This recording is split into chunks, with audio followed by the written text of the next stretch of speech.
Now, going over to the political part of the podcast, you have Trump. Has the Department of Justice and the Biden administration put him in check on the chessboard, or is it checkmate? Now, Trump has many, many issues in terms of the presidential nomination. He is beating pretty much everyone in the primaries by every metric and every poll I evaluate. When it comes to him against DeSantis, you have Vivek Ramaswamy, you have Mike Pence pretending to be running, I believe. You have many people in the primaries, but the gap, the last poll was 37 points ahead. So Trump was 37 points ahead of DeSantis, and DeSantis was the closest to him. So for all intents and purposes, with the data we have right now, most likely he will be the Republican nominee. Now, the downside, obviously, or not obviously, depending on how much you tune into politics, he has a couple indictments against him, quite a few. Now, specifically, he is facing 78 felony charges across 3 criminal cases. Now, if he is convicted, according to Politico, the maximum charge for each of these, he could face 641 years in prison. And believe it or not, he would not have his access to his copious amounts of McDonald's and, I believe, Diet Coke.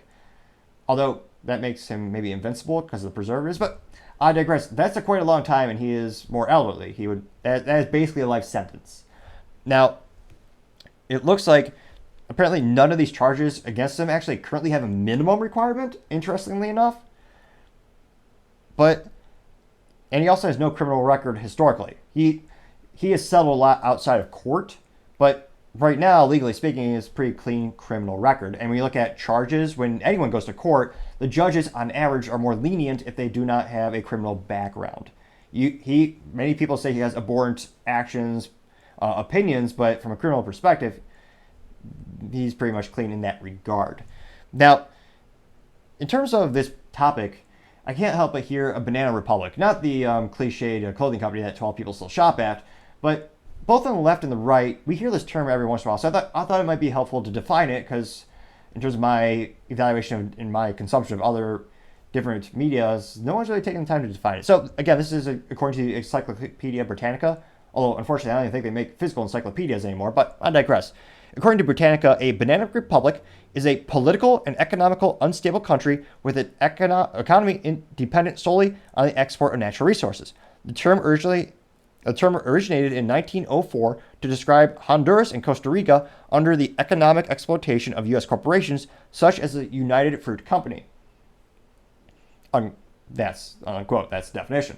Now, there's also a lot of negative connotations, such as putting your political opponents in jail, and a lot of people are drawing these parallels and using this metaphor more and more. Culturally speaking, it's fascinating to see what are the common things that come up in terms of metaphors, and some of them are really hot, but some are reoccurring. They just flashbang, but I digress. Now, it looks like in terms of historically, never in the United States have you had a current president and the Department of Justice go after the political enemy. Well, actually, no, once before. That was back in 2016 with Obama and Trump and the whole Russiagate and the files that turned out to be, everyone's calling them Russian catspaw, and they illegally spied on him. But, of course, it turned out to be bogus.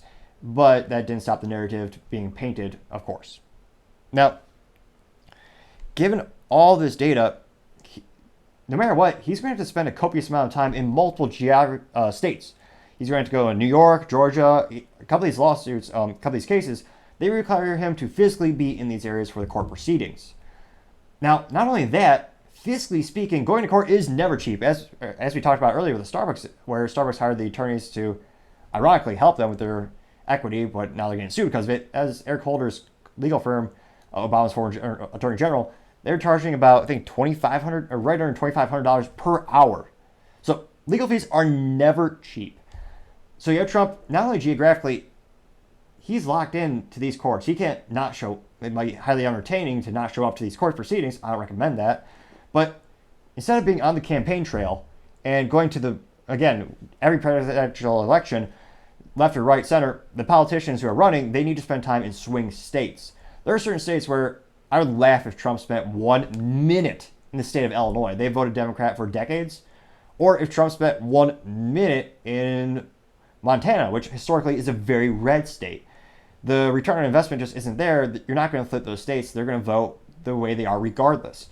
So when it comes to campaigning, physical campaigning, they go to the flip states or the purple states, the states where, historically speaking, they go back and forth. You look at states like Iowa, you have Ohio, they go back and forth quite a bit. That's where you need to have the greatest impact and win those independent voters.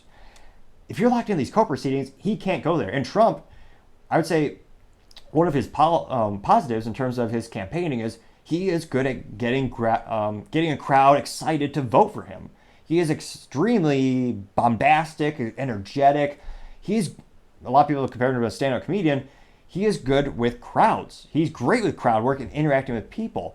A lot of people, independent reporters, they know that he actually stays after a rally and speaks individually with the people, as opposed to other politicians who just quickly acquiesce to their limousine, almost as if they detest the people who vote for them and they want to get back to their palaces. But I digress. Trump has a reputation for hanging out with the people, being a man of the people. Many people who like him perceive him as that. If he wants to win independent voters, he needs to get in front of them physically. And this is something where I also compare to like a sales role, like my IT company. I always joke half the battle is showing up because a lot of people just don't show up. Showing up to a meeting physically, or even just doing a drop-off or prospecting, knocking on doors, showing up physically makes a big difference. So Trump is locked into, he can't get out of these right now. Even if you think he's innocent, he has to go to these court proceedings. So he's going to have to spend all these times in all these states. That's times he's not in those swing states, not campaigning. Not only that, physically speaking, when you're donating to his campaign, he's using that money to defend himself. Now, from a political perspective, I think it'd be probably more politically beneficial if Trump set up a separate legal fund. Now, I understand people who love Trump, the people who really like Trump probably don't care where the money goes as long as it's helping him. But this is also hurting his presidential campaign because a big part of politics, whether you like it or not, I kind of find it abhorrent and disdain, but Democrats and Republicans, they both spend hundreds of millions, billions of dollars on TV ads, Facebook ads, all the different advertisements to get in front of those independent voters that, again, those are the hardest ones. Those are the ones you have to flip to your side in order to win. And that money, instead of going to that, is going to his legal fund. Personally, I think it probably would have been a prudent decision to have a separate fund for his legal fund as opposed to just having one fund. Because then the people who want to specifically support him for the legal cases can donate specifically to that. But either way, resources are being taken away from his campaign. So that means he has less money for those commercials. He has less money for ballot harvesting. I think Republicans finally woke up to the fact that they need, where legal, to ballot harvest. That's why Democrats killed them in the past couple of elections. They are much prudent, and it's also geographically the density of cities, which are usually on average much more Democratic, their voting base. They can go and then knock on one apartment complex and get hundreds of people registered to vote and help them with mail-in votes. It's a disadvantage for Republicans. But they figured out, hey, I always tell them they should have thought of it like taxes. You have to play with the rules you have at hand. Republicans are great at whining and complaining, oh, we lost. Yeah, win. Here's the rules right here. Use the rules to your advantage. Win. Don't whine and complain that the other guy did something you didn't do when you both have the same set of rules. Now, granted, independents have a disadvantage because they have a separate set of rules, which I have a disdain for since many of my beliefs are more independent, but I digress. Another topic for another time. So Trump has a lot of things going against him at the moment. Now, he's locked in his finances. They're being attacked because, again, he has to pay to defend himself in these court proceedings. And geographically, he's locked into those locations. So there's two big negative things against him. And perhaps one of the worst things for him right now is the media and the attention. Usually, not on average, when we have election campaigns, usually it's a referendum. Whoever the referendum is against or the focus is on, that's usually who's going to lose. I mean, Trump loves talking about himself, and the media loves him partly because they get a lot of clicks from it. And there's a lot of incentive there. And Democrats, they love it because it helped them, I believe, win the past two, the midterms and the 2020 election. The focus is all on Trump. Republicans, I think right now, if they want to have a chance of winning, they need to focus every campaign commercial on Biden's fiscal policies, talk about inflation, talk about the jobs that are precipitously drying up, talk about the economy, talk about crime, things that people have a vested interest in their communities as well. Those topics are very viral in terms of politically getting people active into the voting booth. Again, the United States has a pretty low turnout for voters.